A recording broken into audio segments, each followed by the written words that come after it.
Good evening, everybody. Welcome to another edition of Faith, Family, and Friends.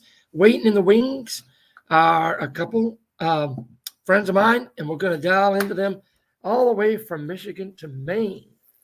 Hello, Brent and Lanessa. Hello. Hello there. Yeah, hello there. I love to hear that accent. Oh, my God. I miss it. Too long here in Michigan. What'd you say? Say that again. You know, they either don't understand it or they want to, like, oh, that was so cool. Say it again. I get tired of it. Like, so I try to go home for 2 weeks in the summer. My wife and I to obviously to see family and friends, but to recover that accent. So, so you guys are zooming us or not? Actually, we're StreamYarding you. You on the island or you in Jonesport? So we actually live in Herman. Yeah. Herman. Sorry. Right. Your roots are Beals Island, Jonesport. Jonesport. Yeah. Big diff, right? There's a huge difference. Yes, there is. Yeah. There's a huge difference. And in fact, I'm from Masons Bay, which is even more different than being from Bougie. More bougie. Jonesport or Beals. Right. And my dad, my second dad, Donald Beal, would say that too. Don't ever mix us up with Beals Islanders, right? He was a Jonesporter. Yes, and his That's blood right. his blood runs blue, politically as well. But anyway, we won't go there. Who's his dad? What's that? Who's Donald's dad? His dad, I forget his name. He was a coastie. I believe he kept the lighthouse, and Edith with his mother. We always joke and say Edith's boy. His twin brother, David, and they're identical in most every way, but they went separate ways. David in education is superintendent of 102 for a while. He lost his wife a couple of years ago, complications from COVID. Of course, my mother, as you probably know, is in the nursing home. Yes. And so we're related, Alyssa. Now, tell me, is your grandmother was Aunt Dot? Is that right, or am I? Yes. So Good. Jack was my dad. He passed Okay. away in December. So he Yeah. would have been your first cousin. Yes, right. Yeah. And So we're second cousins. Yes. Yeah, that's great. And Yeah. Aunt Sandra, she's in the nursing home in Machias. Is that Yep. right? Yeah. Yes. Yeah, Donald takes it for a ride in the wheelchair every day. But I have fond memories of Aunt Dot. Just kind of, I like to share that real quick. Visiting her when she was sick, and she knew the Lord real strong. She has such a sweet spirit about her. Yeah, they all were great people. The looks. I was her Nini. Yours are Mimi? No, she called me Nini. Meanie. Yeah.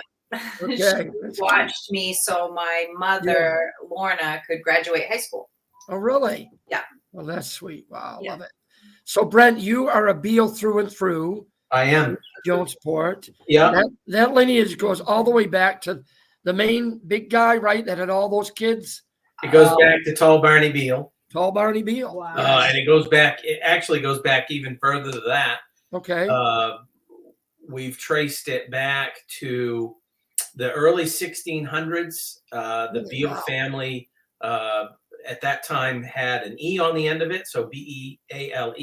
Yep.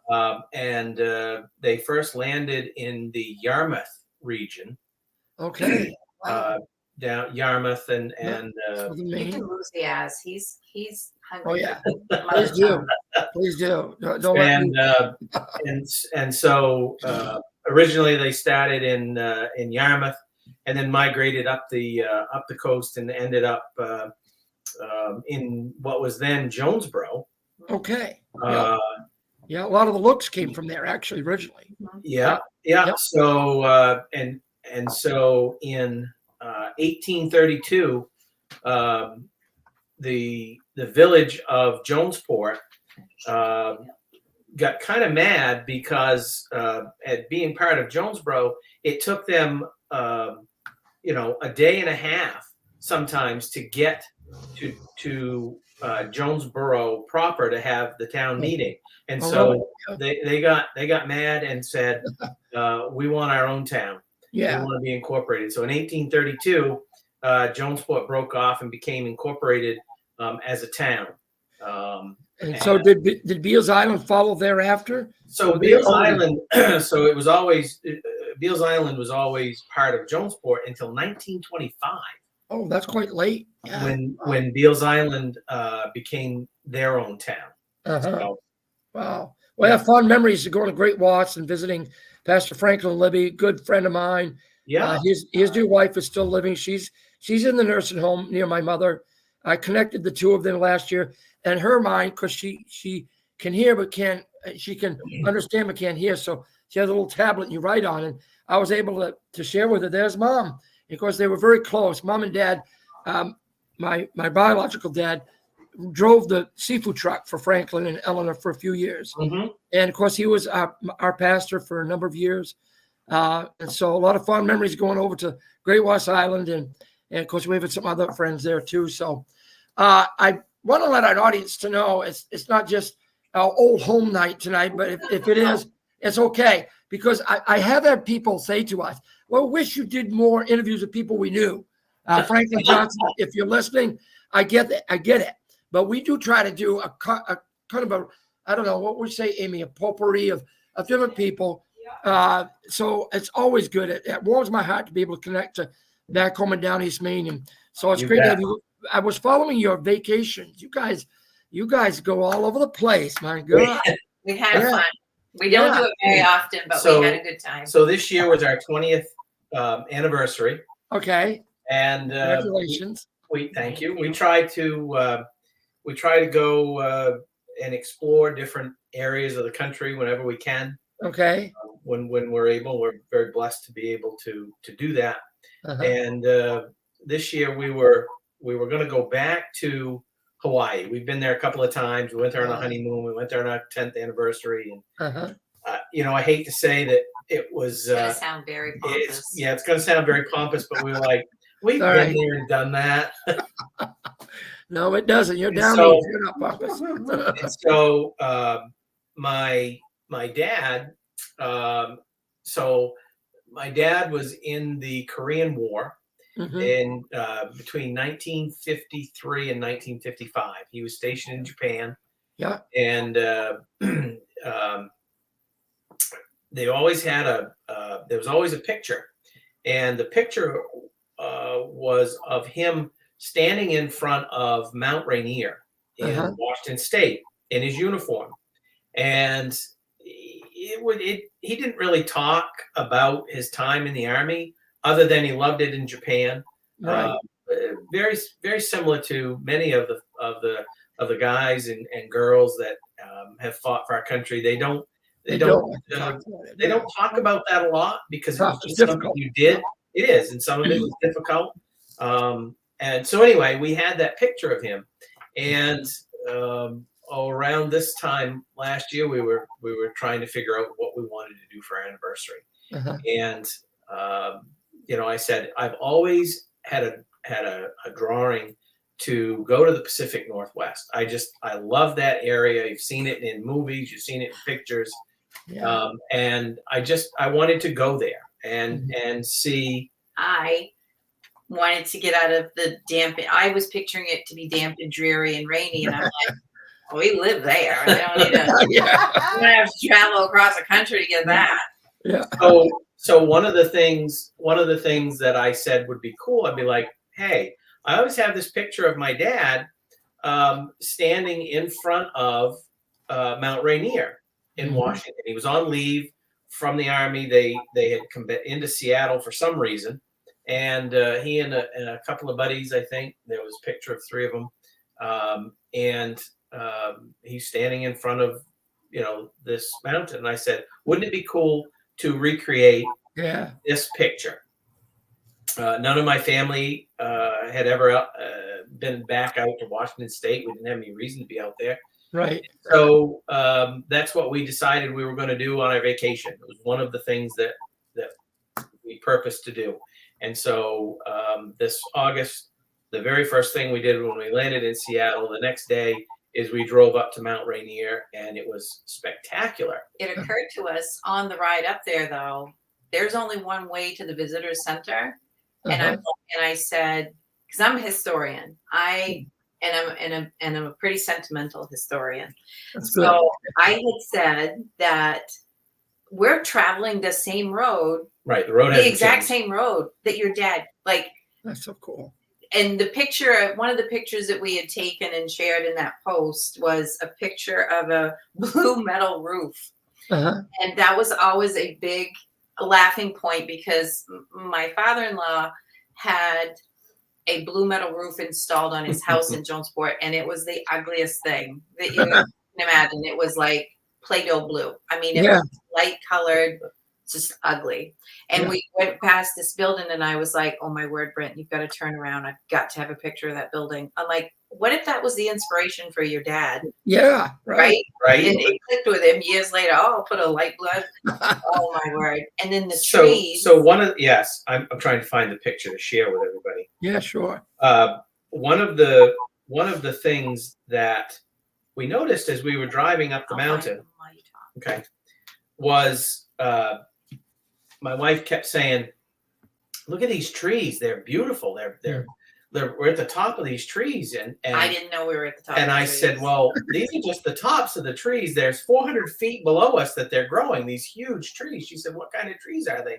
And I said, "They're Douglas fir trees. Yes. And they're native to Washington State. Mm-hmm. They're not native to Maine." Right. Douglas fir tree, there are different species of Douglas fir tree, but the ones that we had in Washington are not native to Maine. Right. But my father always talked about, he was always proud of his Douglas fir trees that he planted out behind the shed out in the house in Jonesport. Wow. And it came from the trip that he took up this mountain in Washington State. He was there. He loved those trees, and that's all he would talk about. He'd tell everybody about these Douglas fir trees. He's the only Douglas fir trees in Jonesport. You know, so probably in all of Maine. Yeah, so it was really, and they're still. We've sold the house. Yeah. Now, but their trees are still there.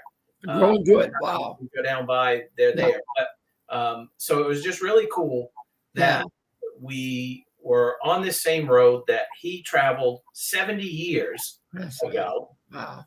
In 1954. Yeah. And you know, these same sites that we saw. And so you know, we were able to There's that ugly blue roof. Yeah. I'm not able to see this. I don't. Yeah, you can't. I don't know if you can go closer. Let's see. I'm going to minimize me if I can. I don't know if how to do that. How come I can't see? Because you have the background on. Oh. Yeah, I thought you had it. I didn't know if that was your Hussey grand piano there. No, that's some sort No, of. it's the background. I got you. Yeah. Okay. Hold on. Get them back. All right. Let's try to That's get you guys bigger, but I don't know if you can see that picture. well, it looks like your dad. Is that your dad? That's my dad. Yeah. Yeah. That was the picture that we took, and then here's this fat guy that recreated that picture 70 years later. I love it. I'm a lot older than he was in that picture, and I'm certainly not in any kind of uniform. But so it was really enjoyable. We had a great time, and it was an amazing country. Yeah, there's something to be said about reconnecting to history. I don't know that. I wish. I mean, in all my education and learning, I think the one regret I have is not studying history enough, because I really like it. And I like it for the reasons I think you guys do and other people seem to. It's not just about dates. When you connect, especially if it's your family, with a piece of history like you guys did, you almost get goosebumps. And I'm sure you did driving up that road. Yeah. Recreating that. It almost makes you cry. Yeah. It's hard to explain it, but I just think there's something God puts in all of us to want to belong.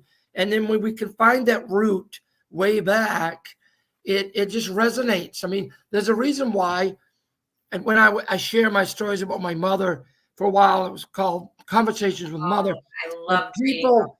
I was just getting it out of my system. And, I journal on Facebook as much as I do with my books, because I'm right there. And I didn't realize the effect it had on people who maybe didn't even know her, but yet they related to their mother like that or somebody. And it was a familiarity of the human experience with family, with friends. And it just makes us all feel belonging. I don't mean to sound, hey, we're all part of the universe. I'm not saying that, but in some way, that's true. True. Yeah, I think it's built into us. Yes. We have to know. We have to know the building blocks that we come from. I think it's important. Yep. To be able to reach back Yes. and to know what our ancestors have done, and Yes. that in history is just so important. It is. And I'm a huge history buff. I really am. That's good. I'm teaching history. I like genealogy. Do you? Yeah. Yeah. So that was something my dad and I always did. My grandfather, Joseph, Dot's husband, Yes. did, and his mother. So I have my great grandmother's handwriting in a notebook where she just wrote out her history of the Driscoll family, and that's so precious to me. I mean, it's just who has something like that, Yeah. And before my dad had dementia, we would ride around before even the internet. We would ride around on Sundays and just look at cemeteries, and that was what we did. Drove my mother crazy. And I love it too. when my husband and I met, I was well on the path to putting my genealogy into a program my dad had bought me called Family Tree Maker, and computers had first come out. Yeah. And well, anyway, fast forward, I married my husband, and then he's like, well, maybe I want to look back on my family, and I'm like, go ahead, do it. I mean, it's very addictive, but yes, you can do it. Yeah. So I have our family history, the fish line, which would be this great grandmother's maiden name, and I have that back to 1100. And my kids were like, Mom, you gotta stop, because eventually your genealogy is going to be in the beginning. Back to Noah. Well, I didn't realize you had the fish line, so then you must be related to Barbara Fish. Or it's got to be in there. I have to look, because I can't. Long ago, stopped memorizing all the names that were in there, but it was actually Fyshe, Fyshe, from England. Yep. And I am the 38th great granddaughter of William the Conqueror. Not that he was a very nice guy. Yeah.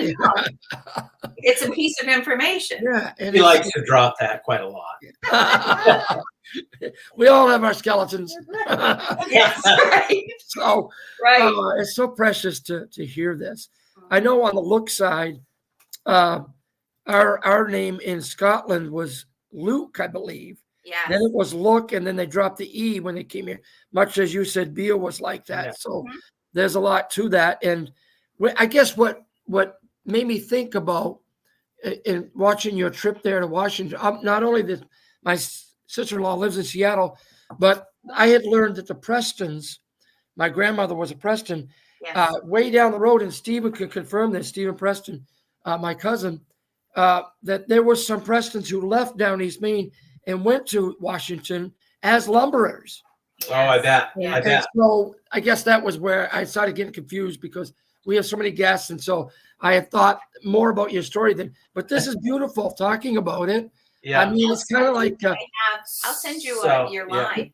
Because I can I'll put your name in, and it will pull up all of that Preston, what I have for information anyway. That'd be great. I know Stephen did quite a bit of it. And I know Melanie Ferguson has done a lot on the look side. Yeah.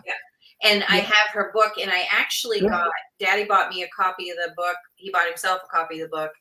But I actually got in touch with Melanie the beginning of the year, Mhm. And she sent me the digital file of all of those pictures. Oh, Would wow. you like a copy of those? Oh my gosh, yes. That would be really cool. Like, It's really cool to go through her book. It's all in black and white.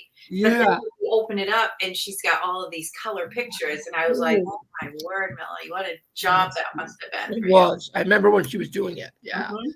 And then it led me down a journey to look at old pictures. One of the things that was bequeathed me, and then I want to talk about letter writing, if you don't mind, military letters, and see if Brent, your dad had written, because my creative writing class, we're doing fictional letters from home or to home from the war. And so I'm reading different ones, and they've got to get into the mind of whoever it may be and write a letter. But my aunt bequeathed to me my dad's lunchbox. It was actually my grandfather's. And in that lunchbox are all these letters I never knew existed from my grandmother to him. Are you talking about Francis? No, it was on the Ackley side. On the Ackley side. Okay. Yeah, he was in the Army. Well, I never knew my grandparents to be together. They divorced before I was born. They always got along, but they didn't, to read those letters. Oh my gosh, the love that they had for one another. Her nickname for him was Bub. I didn't know this. My dad was 4. My Uncle Jimmy was 2. And to read about the people in Holmes Bay, the looks, so-and-so has just been by, and it was just tears just running down my. Awesome. I read one to the kids today because I was trying to give them examples. We did Civil War a couple days ago. We did World War I yesterday. Today we World War II on the video, and then I shared these because he was in World War II, and I could hardly make it. Aww. And thankfully, we work in a Christian school, and the kids are great. And I think I saw one of the boys. He started tearing up just because I was like, but it is so great, the whole letter writing thing. And I think the National Archives, I know they do. They have all the Civil Wars. A lot of the Civil War letters they were, depending on their social status, but the handwriting in their education. Oh my gosh. Yeah. Amazing. Lisa has a few letters that Dot wrote to Joe. I had letters that when he was in the Army that she wrote and his mother wrote and his great aunts wrote him. And so I have all of those. And what a treasure. 2 years ago scanned them and compiled them into a book for my dad called Letters from Home with his pictures of the military. Yeah. So I get that a lot. But I also have Civil War records of my great-great-grandfather. It would have been Joe's great-grandfather. Okay, yeah. I have his Civil War records. I have my grandfather's military records because he, what do you call it? Not commissioned them, but requested them through the National Archives. Yes, you can do that, right. Yeah, but they come on like 13 by 19 pieces of paper. Oh, wow. So, unfortunately, the only thing you can do is like kind of half fold them and tuck them away. Yeah. But I 3 months ago requested digital records from the National Archives, which they're doing now. Today's deadline. Today's makes the 3-month mark. I haven't heard from them yet, but the wheels turn slow. Yes. The government. Yes, they do. They do. Well, I'm sharing a song I'd like you to look up. I don't know if you can see the comment section. If you can't see it, I'll send it to you later. But it's a song by Mark Schultz called "Letters from Home," and you might want to check that out because it's real. It's a tearjerker, and he's a Christian singer, but it's a great video to watch. Is what we're talking about here. Nice. I got started on that a few years ago when at Elm Street School where I taught. Karen Fulmer was doing a unit on Civil War in the 4th grade, and she played this song called "Ashcan Farewell" from the Civil War documentary by Ken Burns, and didn't have the speech behind it or the letter, but I was like a mess again. And I read that when people hear that song by J. Unger, Molly Madison, there's just this uncanny, weird feeling. And so when they dovetailed the letter from Sullivan Ballou to his wife in the Civil War into that music, it's just, he died. It's hauntingly beautiful.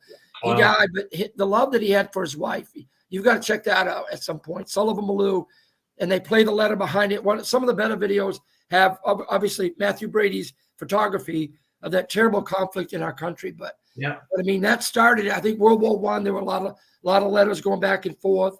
That was the Great War. It was a terrible war because we were getting into these new weapons, right? That's right.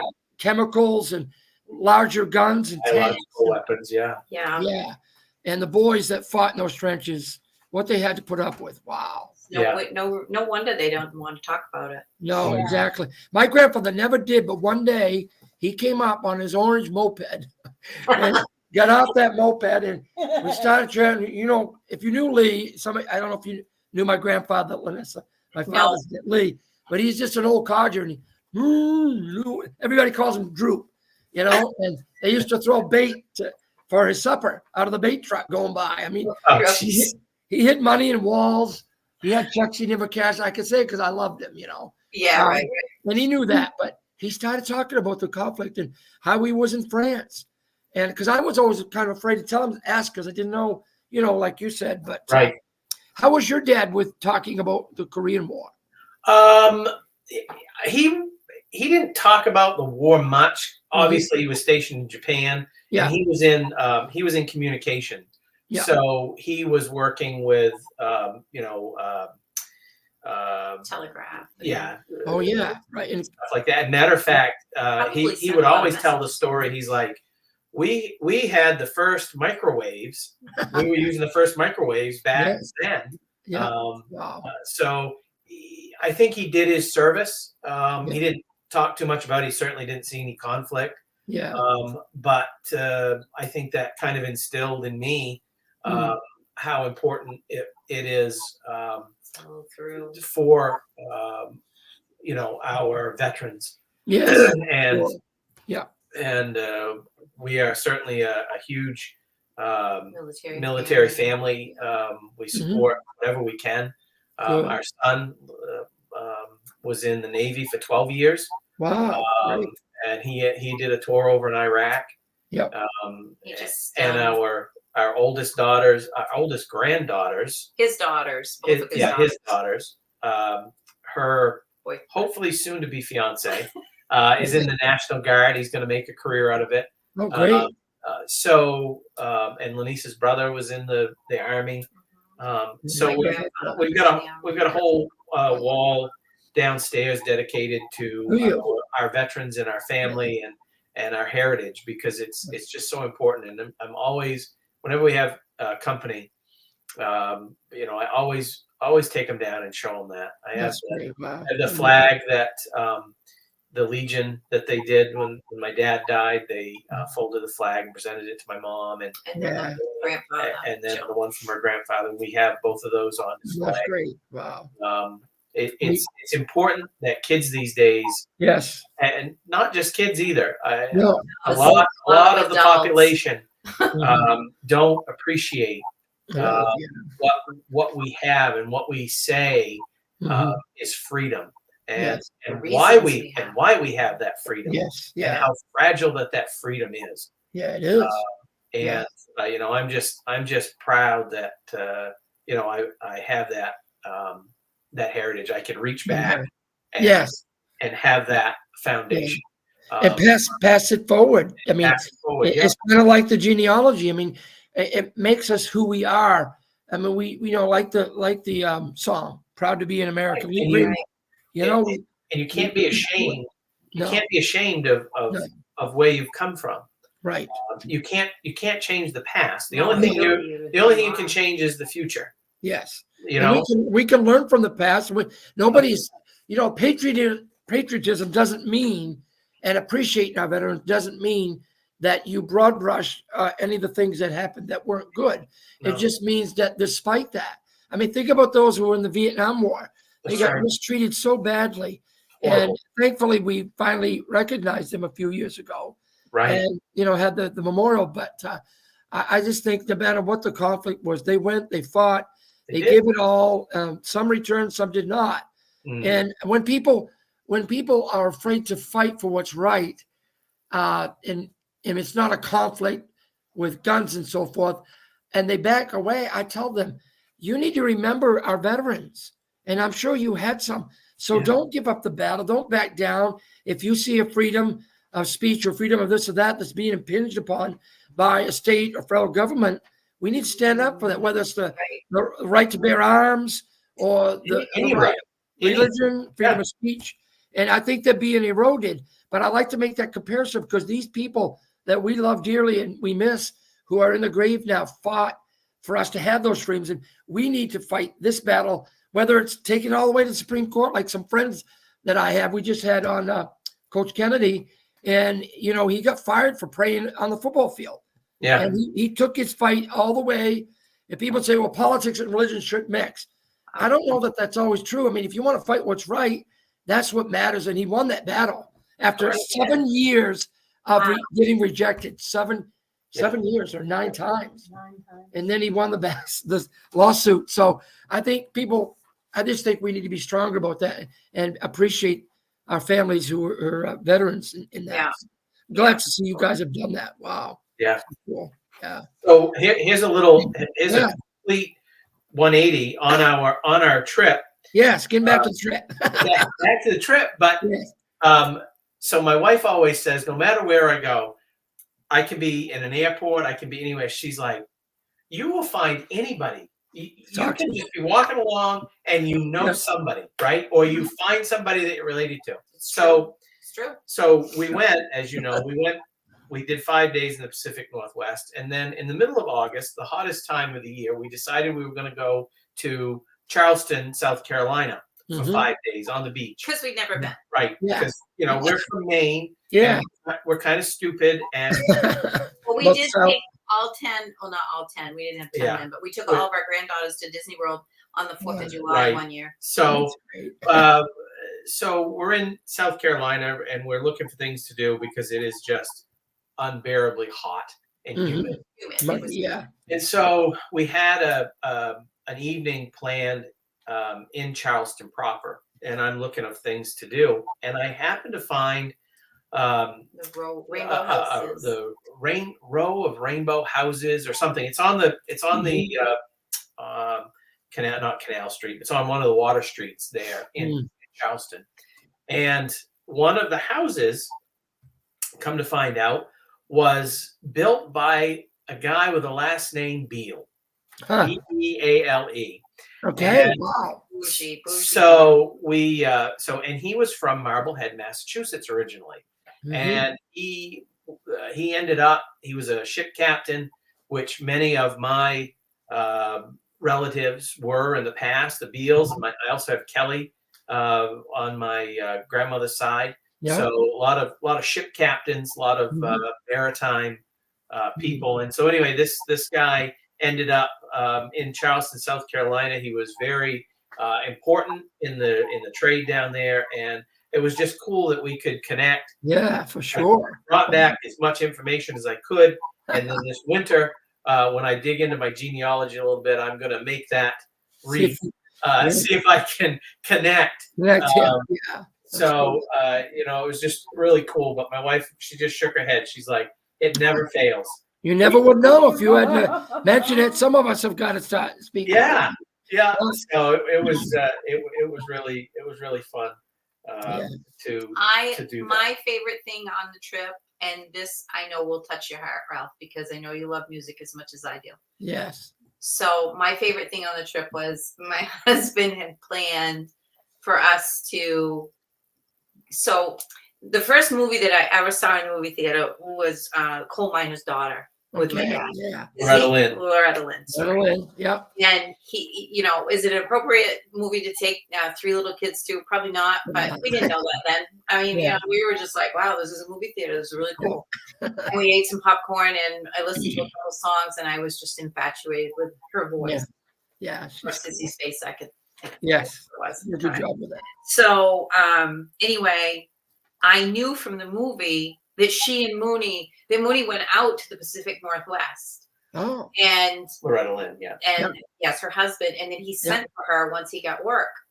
Well, my husband, who loves to investigate all things cool like that, took me to 3 of the buildings where she did her first performances, one of which she ran off into the ladies' room because she thought they were there to go to a dance, and he brought her there specifically to sing, and he wanted to get up on stage and sing, and it made her nauseous. and she ran into the ladies' room. Oh, what So a he story. took me to all 3 of these buildings where she performed. 2 of them are now, One's a church. one's a church, and they were all 3 like drinking Grange halls where they used to drink and stuff. Yeah. But one of them is a church, and the other 2 were just boarded up. But it was just so precious. It was is cool. so precious to me. I was just like, oh my word. Well, that's old time country, and I do have fond Oh. memories of listening to her music. Uncle Pete and all his albums Yes, spread out on the floor, and my uncle Lucky Luke was a country I singer. remember him. Yeah, he's great stuff. I was going to mention, I just saw a little while ago that her granddaughter, or maybe great granddaughter, was on The Voice and either was a finalist, and she's actually singing. Wow. Yes, she does a really good job singing. Wow. I think it's thought Oh, yeah. it's her right. granddaughter. It's her. maybe it is granddaughter. She looked quite young, but, Yeah. but that would be about right. I'd like, man. So I, of course, want another guest like that. Oh, got to find a contact, but sometimes it's hard to do that. Yeah. Well, you never know till you ask. Just That's like right. me, right? That's right. I think I asked you one time before. You have. Do you have any of Lucky's albums? I don't, and Anita We was had going one to when I work was on growing that. up. What's that? We had one when I was growing up. Oh, we had a few, and I don't know but I think that Nada was going to work on that for me. His daughter Nada, and Mhm. we've been in contact. When I go home, I visit her, and she watches our church services online because she doesn't get out much. But that will help me remind her. I got to get back in contact because I would love to. I don't know if anybody's digitized this stuff, like with the No, photos. I would love to listen to it again. I can still remember playing Bangor Bound. Yeah. And from Wheeling, West Virginia, he's taking the trip. 95. I mean, such a great story song. And the one that was the most poignant one, he has Uncle Dick in it. And Uncle Dick, he was the hunter and the storyteller. And he comes in, it's more of a talking song. He comes into this bar and Lucky, I think he went to visit Lucky down in Connecticut. And all the uppities with the pinstripe suits are looking at Uncle Dick. And it's hard to talk about that song without crying. And it's an ode to his brother, just being who he was, Uncle Dick, So, yeah. And I think that Lucky, Aunt Margie, who was the oldest of 12, writing her poetry, and you guys doing your genealogies and history, there are a few ways that we can all tap into paying it forward with our family, because we're losing it with a stupid phone. Right. And we need to learn ways to Right. preserve the heritage and then pass it on. I keep my, so we have all of our genealogy on what they call their GEDCOM files, GEDCOM. And that will, that's how you can share. I don't like to upload it to the internet because then I have people picking it apart. And I know I was very careful with my research. Now, I didn't go to England, but I was very careful with my research, in doing that even before the computers. So I don't like when people go, no, you don't have that. That's not how that. Yes, it is. Sit down, Nancy. That's how it is. But I'll share my GEDCOM with anybody. I've shared it with my cousin Eric Snowdeal before, and it just. I don't mind. People look at it, but I also have the ability to print off your story. Yeah. So you have your name on the first page, and then it does its thing. And I sent. Did you ever know Ruthie Snowdeal? Ruthie, she married. I think her last name is Viola now. She was Eric and Evelyn Snowdeal's daughter. Mm-hmm. So I just printed hers off for her. She was a couple of years younger than my dad. She was 76, I think she is now. Anyway, it was 58 pages long. And I sent it to her, and she hasn't had time, I don't think, to look at it yet. I think they were going on a cruise up in the Maritimes. But anyway, it'll be waiting for her when she gets home. That's great. We've got to get this down on paper. I mean, that's why I'm like John Boy on the Waltons. I write about what I know. And so I wrote about how my mother gave birth to me, feet first, and then I had meningitis from her perspective. And now I'm glad I did. I didn't publish or anything, but I've got it from her perspective because now she has Alzheimer's. And so when I die, the kids are going to know, hey, about dad. And so, That's so cool, right? So Ralph, did you grow up in Machias? No, we that's where we lived there our last before we came to Michigan from what 2002 to 2017, right? Or 2004 to 2017, where our kids when they were teens, more or less. But I was from Cutler. Yeah, Hello, yeah. Cutler, all the Ackleys. Yeah, and Holmes Bay was, you know. So my great grandmother, my father's grandmother, was an Ackley. Oh, Yeah, she was an Ackley from Holmes's Bay. yeah. I had Lanisa try and go back through to see if there was any link there, but we didn't have any kind of relation directly there. But Yeah. we all know that everybody from down East Maine is related in one Oh, way. yeah. Yeah. Yeah. I know that. Whether we want to admit it or not. Right. Yes. Family Yeah. pole because it just Yeah. kind of goes up with no branches. Yeah. I know that there were some Ackleys that did marry into the Looks, and not just my mother and father. They actually were cousins because my father's mother had 12 brothers and sisters. Her father and my mother's father were brothers. Oh wow. The 5 brothers, Elma, and you probably know that better than I do. Ralph Look, Elma Look, Oswald, and Lynn Look's father, Leon. There were 5 of them that settled in Holmes's Bay. And so there were always big family gatherings on both sides. It's incredible. And what a legacy, a rich legacy to deeply appreciate. My mother was from Machias originally. Uh-huh. Yeah. Yeah. Well, we got to go. Yeah. It's been a long day. I could go on and on, but I want to stay in touch with you guys about these Yes, things. absolutely. You send me some stuff. I just got a hold of my cousin Rhoda Hodgson, who's a Look. It's her mother was a Look, Verna, one of the 12. And she was going to send me a cassette tape with my grandmother's voice on it. So there are all these cassettes up there with people's voices. Some of us haven't heard for years. So I'm looking for my dad's talking on somebody's cassette is what I was looking for. I'll take my grandmother, but I'm looking for somebody because I forgot how he sounded.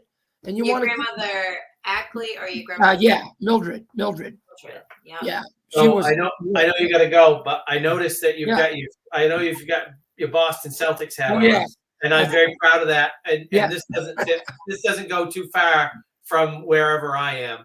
Yes, that's no right. matter what, it doesn't matter. I'm always a Red Sox fan. I'm always a Celtics fan. We'll get them next year, but I'm trying to. My bucket list for this year is to watch every game. And it's hard because you got all the streaming things now. So I got this little Dofu and I watch it on my phone. And then we'll probably go to see him play the Pistons this spring. Oh, fun. Well, I always like to pray at the end, if you don't mind. Yeah, sure. And with our emphasis on veterans, and we'll pray for them and for you guys too. So, all right. Yeah, sure. Father, thank you so much for this wonderful conversation with my cousin and her husband, Lanissa and Brent. Thank you for the connection. Thank you for working it out. And surely has been one of my highlights is being able to connect back down home, even though they're in Herman. It's still Maine. May not be down east, but it's all good because our memories of home will keep us alive, Lord. And I praise you for all the work they've done in genealogy and the history and the trips they've taken to bequeath to their own blood relations, all that they've experienced and the connections to home and family that make us who we are, that we're not alone in this universe. And we know we aren't because you're there, God. But to have that family name and to think about even the skeletons in the closet. So pray you bless their lives, Lord. And thank you for our time together. And we love you tonight. We praise you in Christ's name. Amen. Amen. All right. Well, stay in touch, guys. Yes, absolutely. Thank Bye-bye. you. Have a good one. Bye. Bye-bye.